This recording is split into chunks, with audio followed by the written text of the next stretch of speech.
Allow me to introduce you to ADAMA. Atlanta is the Black Mecca. We know this already. We are home to people of African descent and the epicenter of arts and culture. But where can you go to experience Black art and culture, illuminating the depth and breadth of the African diaspora? Launched in March 2020 as a museum without walls, ADAMA quickly emerged as a space that is already engaged in communities around the world. The best part about being a founding member of ADAMA is knowing that I'm part of making history.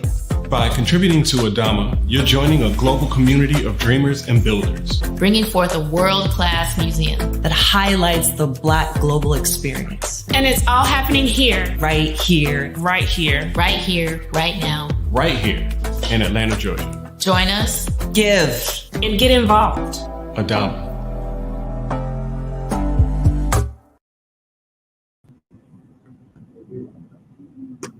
Hallo, guten Tag und herzlich willkommen. Welcome to the Goethe-Zentrum Atlanta and ADAMA. I'm glad to see all of you behind your cameras, on the screen, or here in the Goethe-Zentrum. We are currently hosting an exhibition called Democracy Will Win. Why are we doing this? Because we are a German cultural center, and our mission is to promote the German language, but also to promote German culture and to contribute to important local discussions like democracy, or like today, Black Lives in Germany, colonialism. And I am very happy to also welcome Onyx Henry here, of who we will hear a little bit more in a little bit. You will find the Goethe-Zentrum Atlanta in the middle, in the heart of Atlanta and downtown. Feel free to just come in once you are here, or check out our website, German-Institute.org.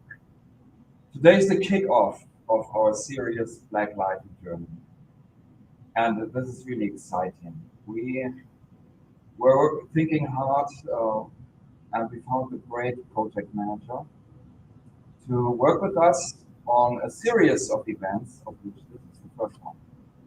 What do we want to achieve with this? First of all, we want to inform you, the Americans and other nationalities here in America, about the diversity of Germany. We are not all blonde and blue-eyed. We don't have the same backgrounds. We are actually a diverse country now. But also, and maybe much more important, is the fact that we want to see, to find out, to research, to understand what are the similarities and what are the differences in being Black in Germany or being Black in Atlanta and the Southeast and America. With all of that said, I give the microphone to Onyx. Thank you, Oliver. Good morning and guten Abend to everyone. So as Oliver was mentioning, from now through December 2022, the Goethe-Zentrum in Atlanta is hosting a Thomas Mann-based exhibit called Democracy Will Win. What spaces are we fighting for? When I first learned of this exhibit, I immediately wondered, who is the we fighting for spaces? Whose voices are actually being heard and valued? And where's race in these conversations? What came to mind thereafter was a walking tour that I participated in during my year in Berlin as a Fulbright scholar. On this tour through Berlin's so-called African Quarter, the guide from the grassroots organization called Berlin Postcolonial shared information about Germany's colonial endeavors in the late 19th and early 20th centuries, while also pointing out the lingering traces of this little discussed history. Among the present-day connections highlighted were street signs that essentially laud white German colonial officers who notoriously mistreated and murdered countless Africans. Similar to recent debates in the United States regarding the removal of monuments dedicated to known races, the suggestions to rename certain sites in Berlin that reference anti-Blackness have been greatly disputed. But there has been some success. We had planned to hear from Mnyaka Sururu today, but due to unforeseen circumstances, his colleague Christian Puck is joining us instead. Christian, an activist and historian, has been working with Berlin Postcolonial since its founding in 2007, and is also currently collaborating with the team on a long-term project called Decolonize Memory, Culture, in the City. Before I pass the virtual mic over to Christian, please, if you have any questions for the Q&A session, please simply type them into the chat at any time during the presentation. Thank you. Christian?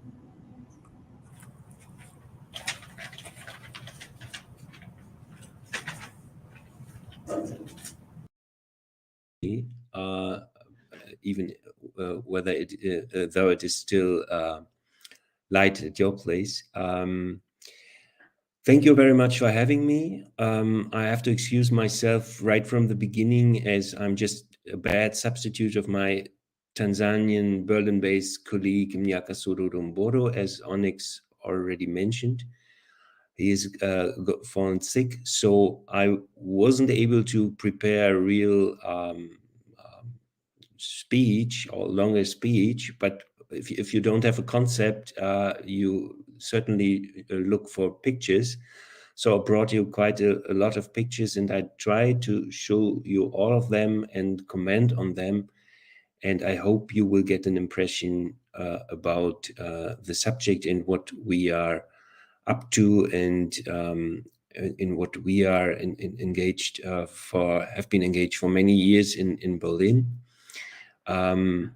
Concerning the question, that controversial question of street names. Could you please show me the first picture? This is not the first, I think.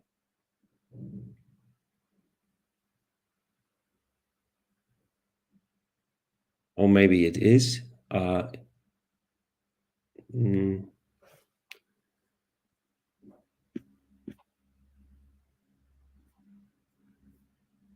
Okay, then I start with it. Obviously, I have a different version of the slideshow. But anyway, I wanted to start with her in any case. The person you see is Maya Yim, a very important and kind of very prominent Black activist from Berlin. She has died in 1996, committing suicide as a very young person, just in the middle of her 30s. And you see her in the beginning of the 1990s in front of one of the most controversial streets or street names, which is also the name giver for a tube station or an underground station in Berlin. We call it the M Street, as we don't want to use the word Moor as it would be translated. A description of and rather old or historical description by white people of Black persons in Germany. And she was one of the first who found this controversial and spoke out against it. But she also mentioned other street names honoring colonial pioneers, I would say, or one should better call them colonial criminals, important persons within the history of German colonialism. Could you please show the next picture? Yeah, here you see a collection of some of them from rather old books, most of them published during the era of the Nazi regime in the 1930s, being printed in big numbers for the German population, and celebrating the German colonizers, but also colonial traders, forerunners of German colonialism in the 19th century, like the rulers of Brandenburg and Prussia, so-called Africa scientists, and military officers, being responsible for German colonialism. If you look at the picture on the left, you see how this was done in a very nationalist vein, giving the impression that Africa was in a way discovered by Germans, or explored by Germans, though we all know that, of course, there were other explorers coming from other European countries as well. So this was the interpretation given by the Nazi regime of the German part in the exploration of Africa. Next picture, please. Oh, here he comes. This is where I wanted to start with. This is showing my colleague Mnyaka Sururu Mboro, who is not here today, cannot be here today, at his work. He used to be a friend of Maya Yim, the Black actress and activist I showed you before, and he, in a way, continued. Together with others, he continued her work, her criticism of Berlin street names. And you see him during one of the many guided tours he has done over the last 15 years in the so-called African quarters, but also in other parts of Berlin. Next picture, please. As I said, we organize guided tours through this city, not only dealing with street names, but also with other traces of German colonialism, and trying to use them as the impulses for getting deeper into colonial history, the colonial history of Berlin. But concerning the street names, we have been participating in doing research work on the name givers of these colonial street names.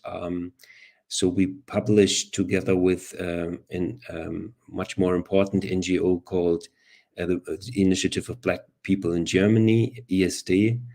And together with some other NGOs, we published in 2008 this kind of short handout telling the as much as we could find out about the biographies, or what was important about the biographies of those who are still honored in Berlin, who were still honored at this place. And we spotted out more than 45 streets related to German colonialism, in a way glorifying it, or at least kind of commemorating the colonial regions.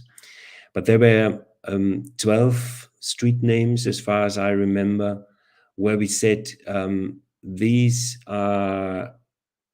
street names are honoring central colonial figures and should be renamed, as all the others might be commented upon. These should be renamed and given new names. So this was our message from this booklet we published. Next, please. Yeah, thank you.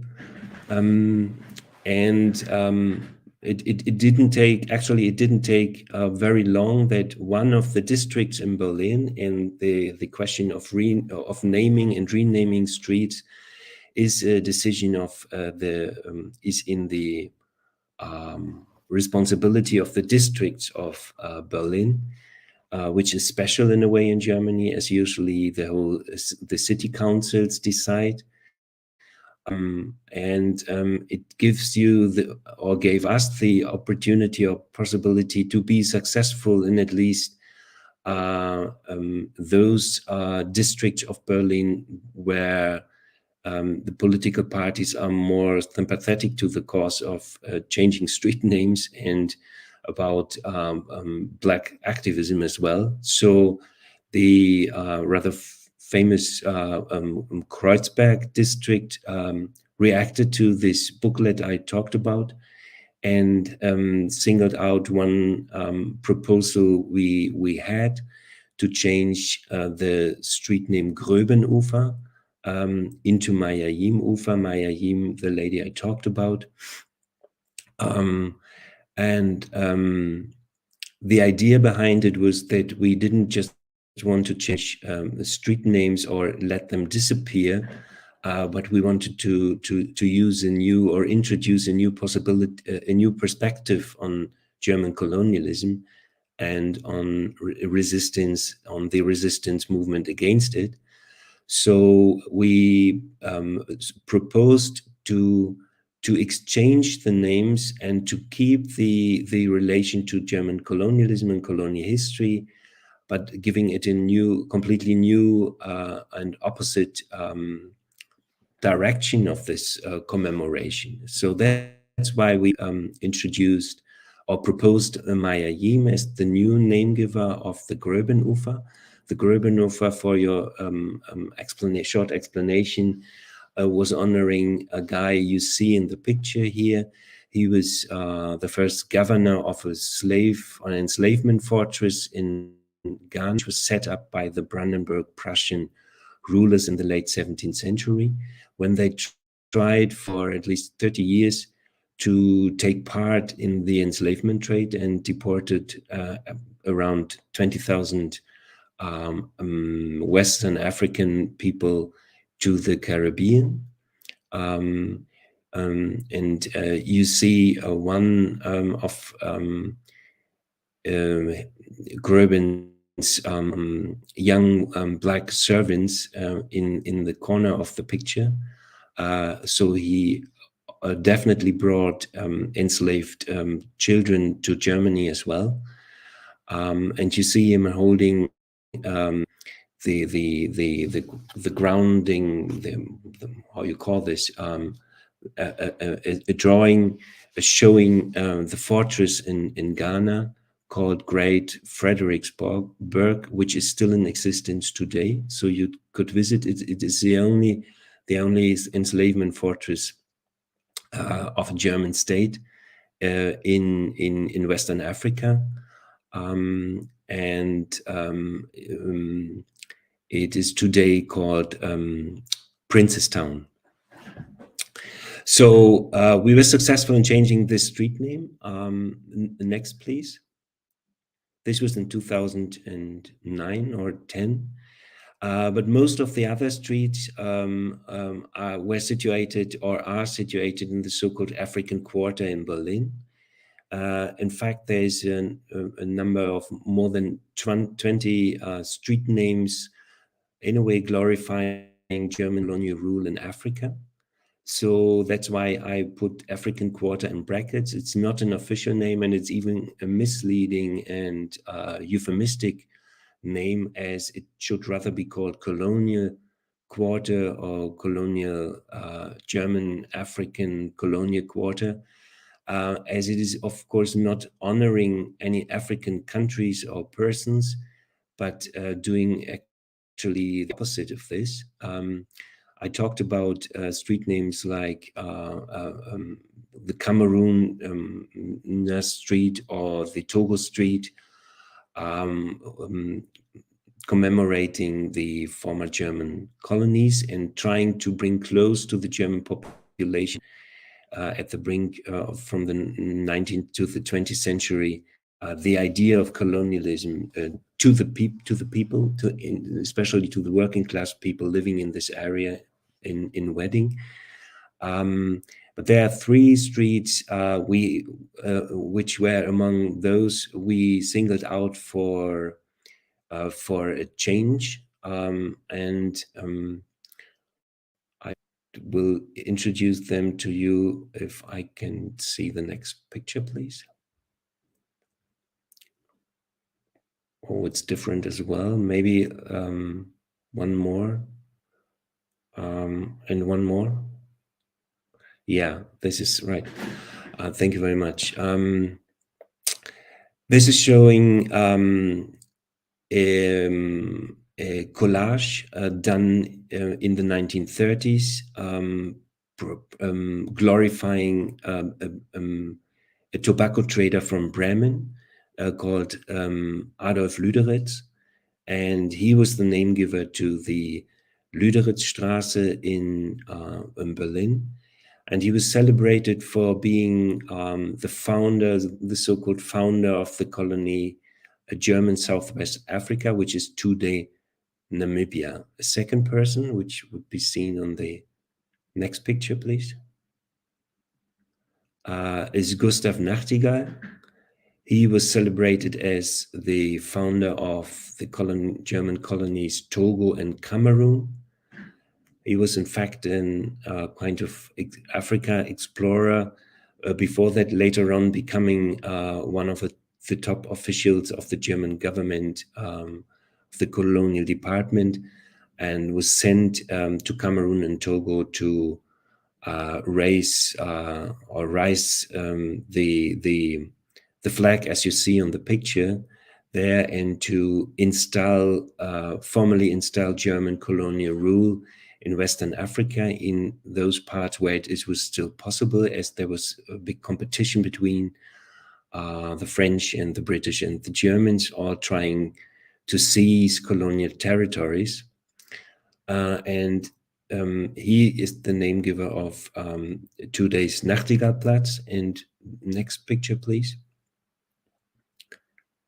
And a third person is Karl Peters, seen as the founder of German East Africa, which is today Tanzania, Rwanda, and Burundi. And there's a special note to this street name, as it was not given during Germany's colonial rule or time at the late 19th and early 20th century. But rather it was that Karl Peters was so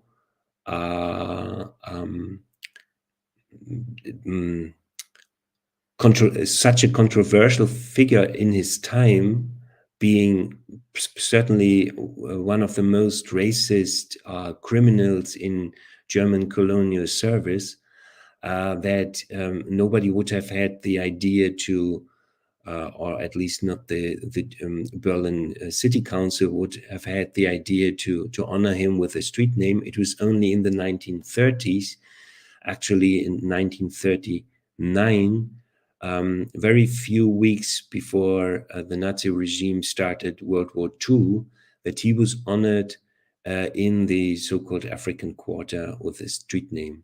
So this was in direct preparation of empires the Germans envisaged to rule and to conquer in the attempt, or this was part of the attempt to take to single out colonial pioneers as examples for the German youth in the 1930s. So he was too controversial for his own time, even for this racist colonial regime in the early 20th century, but honored by the National Socialist Party. What you see there also is a short explanation sign saying that Professor Dr. Hans Peters is honored here with the street name, which is not true, but which kind of documents an attempt by the district council in the late 1980s to get rid of criticism concerning the street name. So they decided to, how they call it, to interpret it as, or to give it a new name, to add a name of a different person with the surname Peters to the street name, and to cover up the true story of this name, without being obliged to change the street name. Could you please show me the next picture? Thank you very much. When we started to give our tours in the so-called African Quarter and demanded the renaming of streets, there was, you can imagine, not much enthusiasm about this, neither amongst the inhabitants of the so-called African Quarter, which is a predominantly white quarter, of course, and area, nor amongst the politicians being afraid of losing voters in the district. So what they were willing to offer was a solution which we saw as a rather first step, to install and erect a kind of information board, which you see here, to tell the story of the so-called African Quarter, and the story of the street names, and that there were not just innocent names, but directly propagating or displaying German colonial propaganda. And they proposed this information board, and then there was a kind of argument about who was to write the text on this. The district just invited 2 or 3 politicians who were not really in the subject and who wrote a text we couldn't accept from civil society groups and Black community groups, and then after a while we proposed an own version of this, which was not acceptable to the district, as it was talking about racism and the present. So then someone came up with the decision, or with a proposal, to have an information board with 2 texts on the same subjects, 2 histories of or 2 stories of the so-called African Quarter, which we accepted as the main thing for us was that our own version would be printed and displayed in public.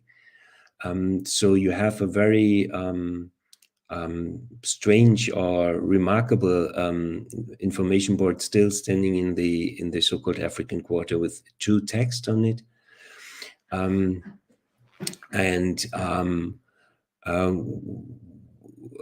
only with this compromise we were able to introduce our own text, which we found sad enough, as it was would have been of course more fair or polite or fitting to invite the Black community activists who were acting for change in the district and criticizing the German colonialism and telling its story, to write the text themselves. But this was not, at this time at least, not acceptable for the district. So could you please show the next picture? Thank you very much.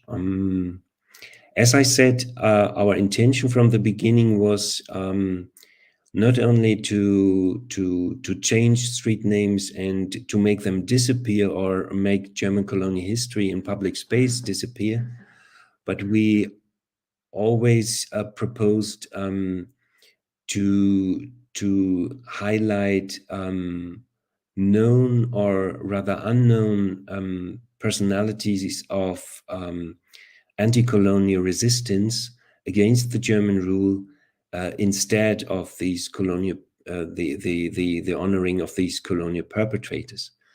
So we were always keen on finding persons who were very closely related in a way to the recent name giver of, or the present name giver of the streets, and to introduce them as substitutes or new proposals. So we wanted to keep to stay close to the original story, but give these stories a turn, and honor resistance fighters instead. So one of our proposals was for Lüderitz Street, honoring the founder of German Southwest Africa, today's Namibia, was Captain Cornelius Fredericks, which was a resistance fighter of the Nama people, and being one of the most feared military leader of the Nama by the Germans. He was with his people, he was put into a concentration camp, one of the first concentration camps, I think, in world history, and one of the a greater number of concentration camps the Germans erected in today's Namibia. And it was actually at the concentration camp in today's city called Lüderitz, in the Lüderitz Bay, where Captain Cornelius Fredericks was imprisoned, and in the end, after 2 years of imprisonment, killed. Like so many Nama and Herero people in these German concentration camps during the genocide against their people, which was in 1904 to 1908. Cornelius Fredericks is honored by his descendants at the Shark Island, at the territory of the former concentration camp at Shark Island. We thought it would be a fitting proposal, and proposed it to some of the Nama activists we are in contact with as well, and they replied that they would accept this as a good solution and a better solution than we have at the moment, like the Lüderitzstraße. This was one of the proposals. A second one you could see if we carry on to the next picture, please. A second proposal was to substitute Nachtigallplatz, honoring the founder of the colonies of Togo and Cameroon, by the name Mangabellplatz, and this would be referring to the couple of Emily and Rudolf Douala Mangabell, being former rulers of the Douala in Cameroon, and bringing with them the important story of Rudolf being a pupil, being sent to Germany as a young man, being a pupil and a student in some German cities, being fluent in German, in the German language, and coming back to Cameroon to be the ruler of the Douala, and fighting the German, or struggling with the German colonial administration in a very peaceful, I would say, a manner, using German laws and lobbying German politicians to promote the case of the Douala people. It didn't help him. He was executed in 1940 after, I would say, a rather shameful court decision on the spot in Cameroon. And he and many of his followers, actually many of the elite of the Douala people and other ethnic groups in Cameroon as well, were executed shortly before World War I, and before the Germans had to leave the colony and to give it up, which to the later mandatory powers like France and Britain. So this would, we hope, do justice to Rudolf Douala Mangabell and his wife Emily. And you see a Berlin-based Cameroonian activist woman proudly showing the new street sign which we produced very much before the decision was taken to change the street, really change the street. The next picture, please.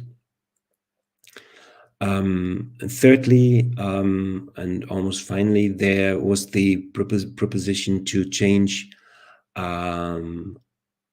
one street in honor of Ana Mungunda. Ana Mungunda was a Herero woman. She was not killed by the Germans during the genocide, but she lived as she lived in the 1940s, 50s, and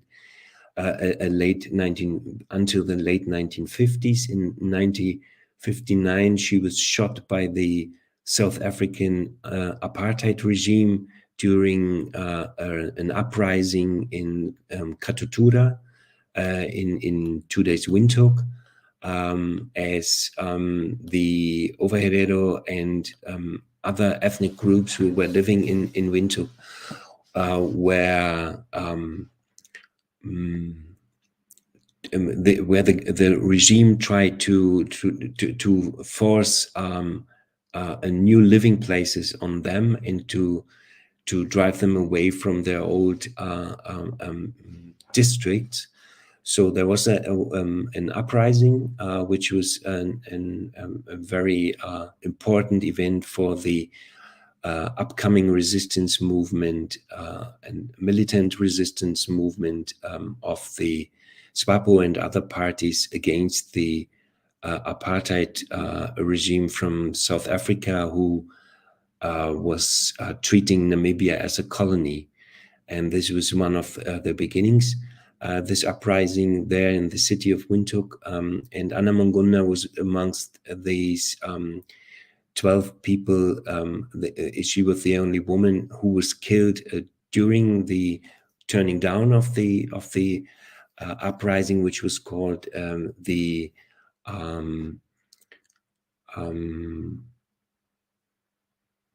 I think it was called, I don't remember the name, but it was called a massacre done by the apartheid regime.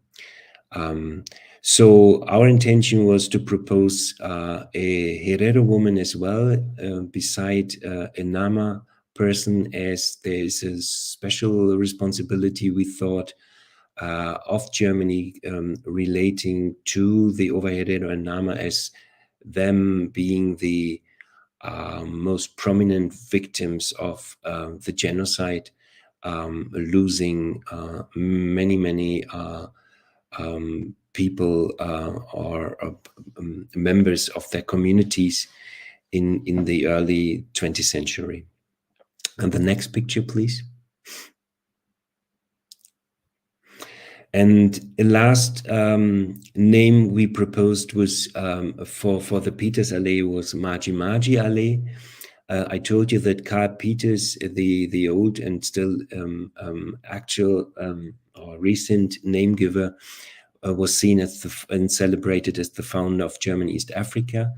And what we proposed instead is the Maji Allee, referring to the biggest uprising or resistance movement against Germany as a colonial power in the whole history of German colonialism, in fact, which took place in southern Tanzania in the early 20th century, 1905 to 1907, where not less than 20 language communities of the inhabitants of southern Tanzania raised or rose up against the Germans.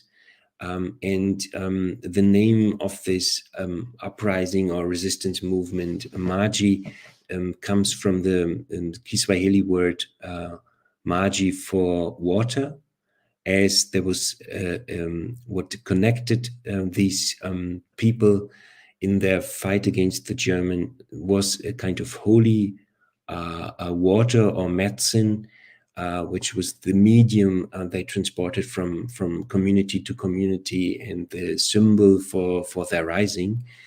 The Germans put this uprising down as they did, almost as they did the resistance movement in today's Namibia, with methods which came close to a genocide, though it was not stated as an intention to wipe out these communities.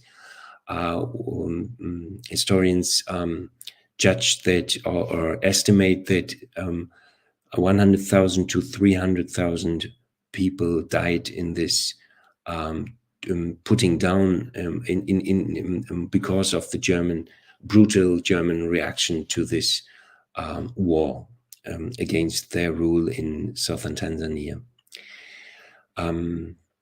Next picture, please. I would, before I talk about this special case of a street name, a controversial street name in Berlin, I would like to add that after, is it almost 15 years now, the district in Berlin Mitte decided to change these street names. I've portrait to you or shown to you. So in 2018, they decided to take up our proposals and to change 3 street names to have 4 new ones. At all these names you have already seen on the display now. But it still took a couple of years as many inhabitants complained against this in an official way, and some even went to court. So we had to wait until very recently, and it's only now that 4 weeks ago or so that we were informed that at least 2 streets can be renamed now. So we will have new names on the 2nd of December in 2022. And we will have a couple of further month for the 3rd street name, the Petersallee, to be changed into Maji Maji Allee and Anna Mungunda Allee. The special case I wanted to talk about, a special case of a street name in Berlin is the M Street. I've already introduced it as Maya Yim was shown on the picture in front of this street name, and the underground station equally named like, or similarly named like the street. I told you that the M word was the historical or the white Germans' historical disrespectful name for black people in Germany. So that is one of the reasons why it is criticized by almost all black community members I know who are politically active in Berlin and outside the city as well. But there is also another reason for their criticism, as the name goes back to the time when black people in Germany were treated, not living there on a voluntary basis, but were in a way captured and kept as servants, or rather as enslaved people in Germany. So it's a painful reminder of this story of enslavement of black people in Germany as well. So if you show me the next picture, you can get an impression of how the first members of we could even say the first members of a Berlin black community, what their tasks were in the households, in the courts of the Prussian or Brandenburgian nobility. If you look closer to this cabinet, a painting of a cabinet, you see that the royal couple in the middle and the nobility are having tobacco pipes, and it was obviously very important for them to have not just servants but black servants from Western Africa to serve them and to with tobacco and to bring tea or coffee to them. So it was for prestigious reason or representational reasons that the nobility was very keen on having these servants from other parts of the world, and especially from Africa, but also from Oriental countries, like the Ottoman Empire. As you see, one servant wearing a turban there, and obviously having the task to play an Oriental person. And the next picture, please. Okay, and this is the more shocking the story of the fate of black persons in Germany very early in the late 17th century onward, as this picture of black juvenile or even childlike servants has been transported over the decades and over the centuries in the German public mind. You see here a promotional a logo, or I don't know how to call it, a label, for a very famous kind of chocolate in Germany. And everybody knows this so-called Sarotti M. If you ask around, and here it is presented on one of the former factories for the Sarotti chocolate, still presented in public, and you see how this fantasy of willing black servants, this colonial fantasy, has been transported over so many years, and is in this way even related to the M Street I was talking about, as the first seat or place of the Sarotti factory was in the street, so in the M Street. So it was a kind of inspiration for this logo, to refer back to the black early black servants in the 17th century. So I think I'm through. Is there one more picture? Yeah, there is one more picture, and I would rather finish on an optimistic note. We were also successful in changing this street name, not yet, though it seems to be celebrated here on the picture by Sharon Dodo-Otu, a famous black activist and writer, a novel writer in Berlin. The decision was already taken to change the street name, but here, as in the case of the African Quarter, we still have to wait until the courts have decided on the complaints of inhabitants of the street who were against these changings. So we don't know actually when we will have an Anton Wilhelm Amo Street, which we proposed. And the last thing I would say is that Anton Wilhelm Amo is very closely connected to the story of the former street name M-Straße, as Anton Wilhelm Amo was taken from West Africa to Germany as a child in the early 18th century. So he was one of these young black servants you saw on the picture, not on this picture, but in a very equal situation. And he had the almost singular chance to get education in Europe, and was supported by his ruler, and even sent to university, where he became a university professor and teacher. as far as I know, he was the first black academic in Germany. And he taught at one of Prussia's universities in Halle. And we even know that one of his subjects of his disputations was named the situation, or was dealing with the situation, the legal situation of Black people in Europe.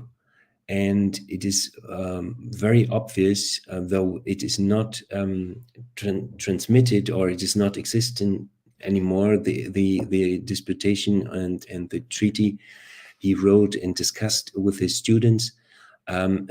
Still, we know that he was arguing about, or he was promoting the abolition of the status of slavery in Europe, and was arguing that in the Roman Empire there were even accepted Black kings.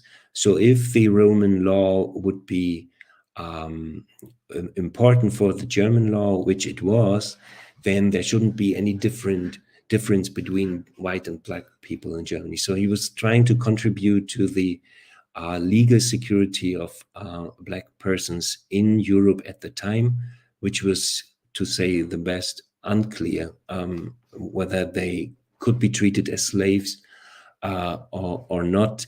They were very much in between, and certainly not free to go back to where they were born or wherever they wanted. So thank you very much for your attention. I'm done now, and looking forward for questions. Thank you so much, Christian, for your very, very informative talk, even on short notice. It was wonderful. Thank you. Thank you. So we have a couple of questions. I'm going to start with one that came in through LinkedIn. Again, if you have any questions, you can type them in and show up somewhere and I will read it. So the first question is asking about what do you call it? The board that you have in vetting that goes over the history, the one that was erected a few decades ago. So someone was curious about whether or not the board is historically true, and is one side historically true and the other side made to kind of make, the oppressor feel good? Is it kind of one side is more politically correct while the other one is more honest? What is your take on that? It's certainly showing that history is a thing you can debate, and everybody's got his own truth in a way and interpretation of that. And you can imagine that the district was not too keen on being too self-critical about it. So the first sentence I remember was something like, the African Quarter is very special, or a singular place in the world, or something. It very much tasted like a holiday, a tourist promotion stuff. And we said, no, but we are talking about, slavery and genocide and racism in the presence as well. So that's why we couldn't come together on this. Okay. In the end, the district very much looked at our text and changed it more and more. So they became closer and closer. But there's still, at least amongst others, there's the difference that we have African Quarter in brackets, kind of distancing ourselves from the name, while the district didn't do this, and you still use the misleading name African Quarter. Okay. Progress is gradual, so we'll take it and keep moving forward. I have a question that's it's one question kind of in two parts, I think. So the first part was, what kind of pushback or arguments exactly did you guys encounter? Like, what was the language of the pushback that you guys received regarding changing street names? And then the second part of it is that, given how Germany has dealt with its Holocaust history and installed Stolpersteine throughout, I just was wondering what is the temperature on the pushback for changing the street signs? Like, there's obviously, for me, from my perspective, there's obviously some anti-Blackness that's wrapped up in there, because both of these things seem to be dealing with, you know, addressing the past and trying to right some of the wrongs. So yeah, those are my kind of two questions.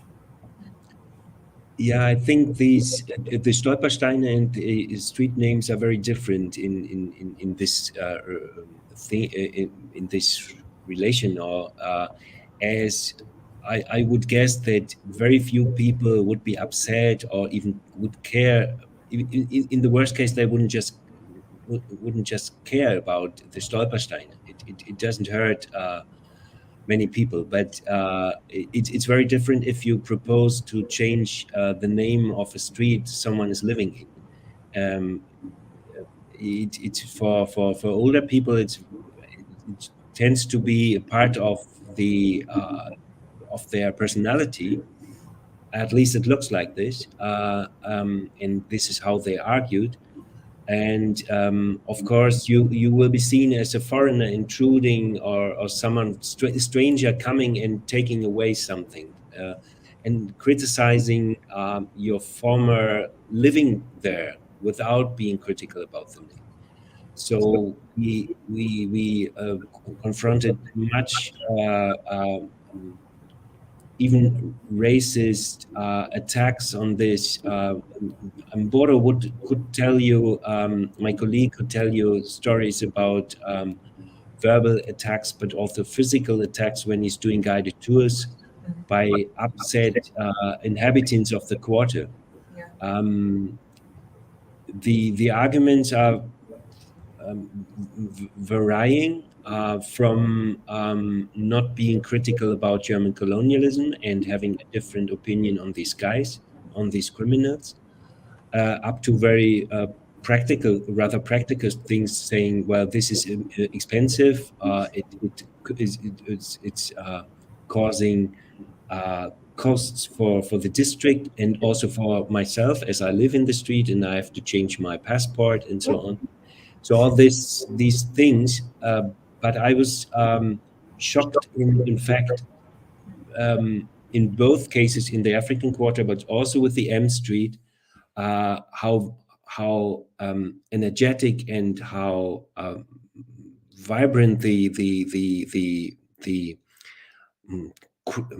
criticism of the decision to change it would be. I never thought that people could really get crazy about a street name, which is just one street name. I mean, I can see why the Black community is getting crazy about the M Street, but I don't see how any white guy is, raging about the street he just couldn't care about. So, but it's not what we found out. So there's much opposition,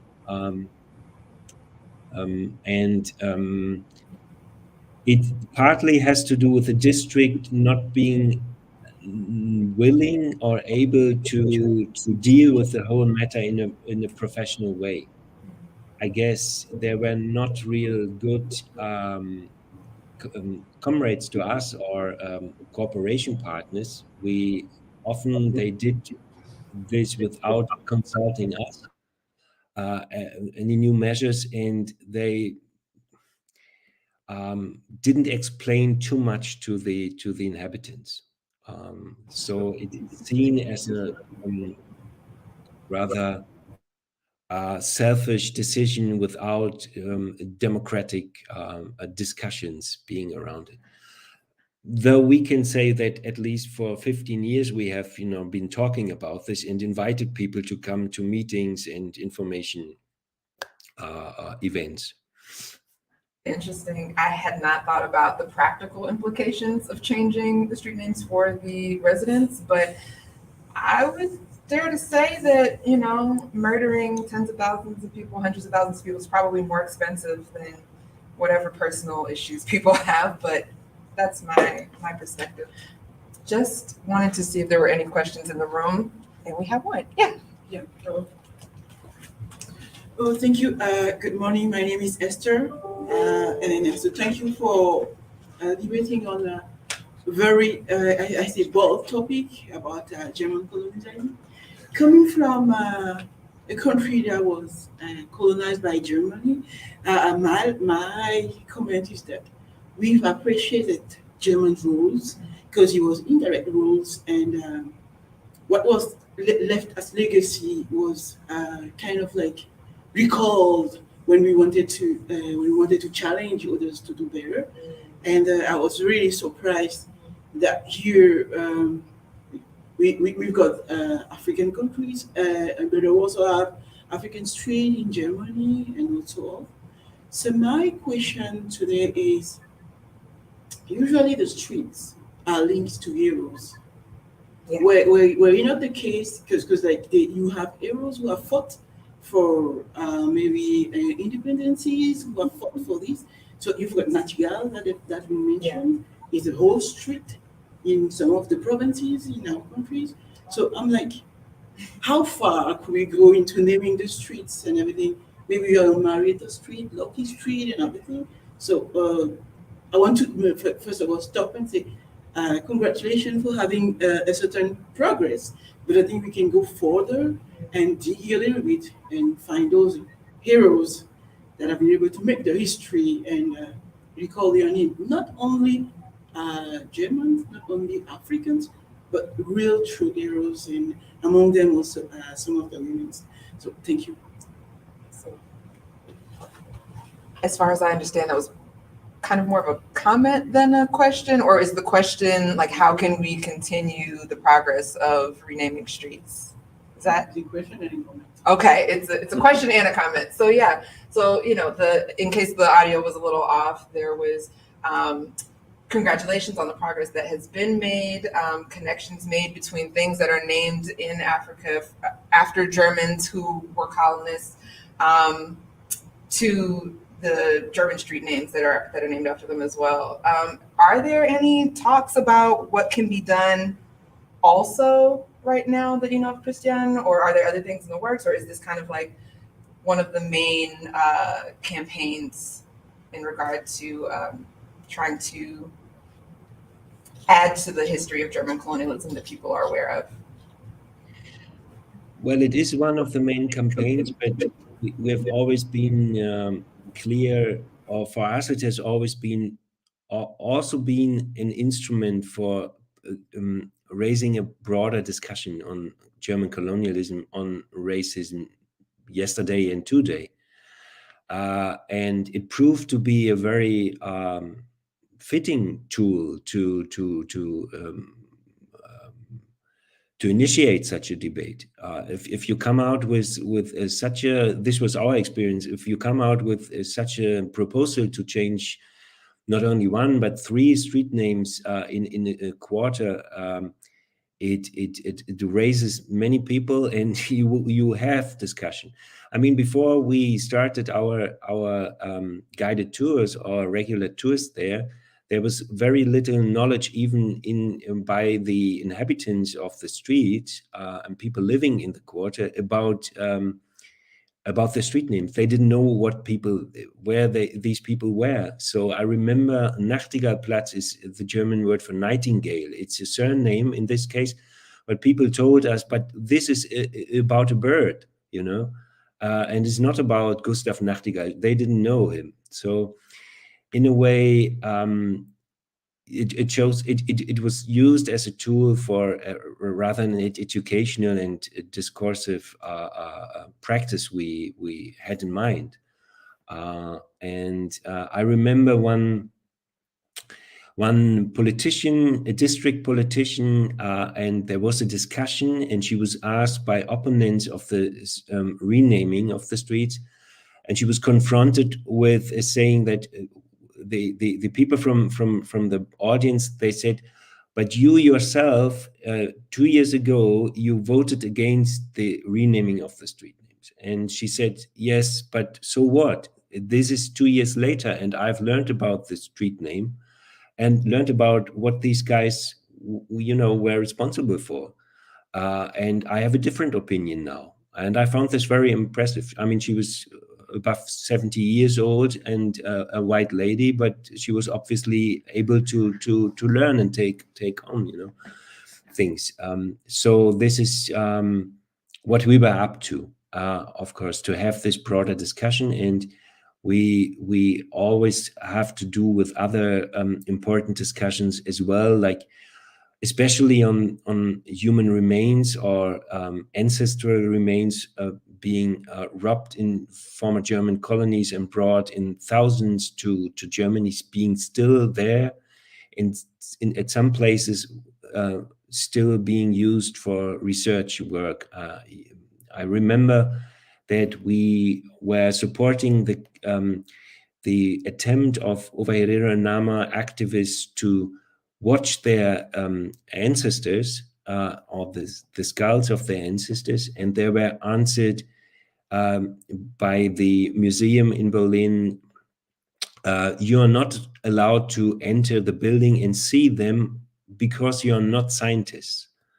So just imagine, you know, there's so much to do and to carry on these discussions, which are very important, and the task has not yet started. I mean, to return them, for instance, just a very few have gone back, so on. So there are many other discussions we are in, but street names is certainly a prominent debate. Thank you. Thank you. Yes, there's a lot more that we could talk about in regards to the returning of the human remains and the Humboldt Forum and how things are represented in the Humboldt Forum as well, but we're not going to have time for that today. But yes, I think the street names is actually a really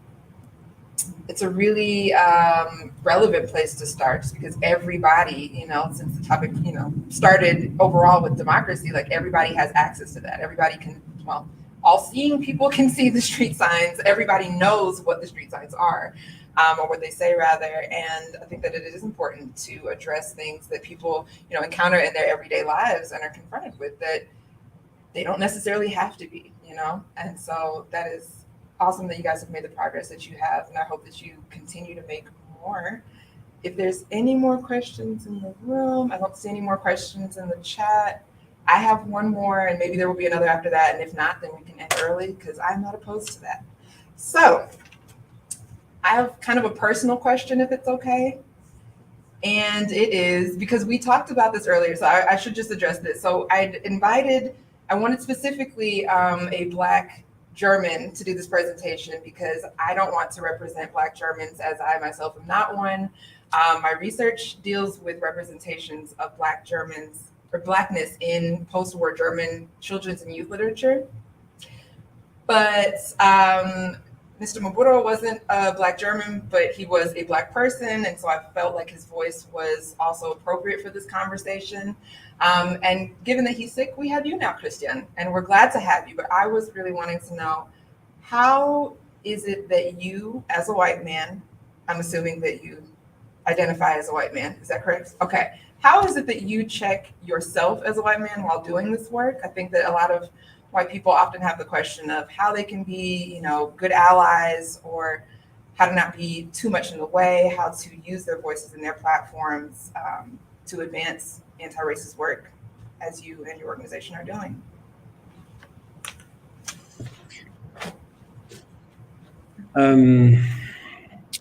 I guess I try to be rather supportive than being on the front page. That's why I would have seen Mboro with you. It would have been much, I would have loved to see Mboro to talk to you. As you know, he's a kind of mentor for me for many years, and I've learned so much from him. That yeah, I'm very conscious about this. What we have decided upon is that when we talked about the issue, which is important for him as well, that it is only in exceptional cases that we or I would be speaking just for myself or alone. So usually he's doing the guided tours either on his own or we are doing it together. It is just if he is sick and not able to attend. And I'm very glad with this, as we had so many interpretations of German or colonial history in general by elderly white guys, that it's no loss if there's one less. But it would be a big loss to have to not to have his voice in German public. So this is what I can tell concerning this question. Thank you. I don't know whether it is answering your question really. No, I think that you very much did. I appreciate it. From what I gathered, I would summarize what you said as, being in a support role, that is most important to you as a white person working in anti-racist spaces. Making sure that you are knowledgeable about what's going on so that you can step in moments like this, but making sure that yours is not the face of representation, because it shouldn't be. And I appreciate that. So maybe, I hope that we can invite Mr. Mboro back for another event. And so we're wrapping up now. And I just wanted to share with everyone that, as Oliver mentioned earlier, we're planning a Black Life in Germany series. And I actually recently discovered that the ESD, the Initiative Schweizer Deutsch, is actually doing something very similar to how we wanted to kick off our series. And so I'm hoping that maybe we could partner with them. Maybe Christian, you know somebody who put me in contact with. And so we are hoping in February to have a series of events that will be posted on Facebook and the Goethe website for people to register at. So stay tuned for more details about that. Before we close, I want to thank Oliver. I want to thank Stephanie Fleming at ADAMA, which is the African Diaspora Art Museum of Atlanta. And thank you for everybody who has logged in and everybody who has showed up in person. Thank you. Thank you very much for the invitation. Vielen Dank. All right. Take care, everybody.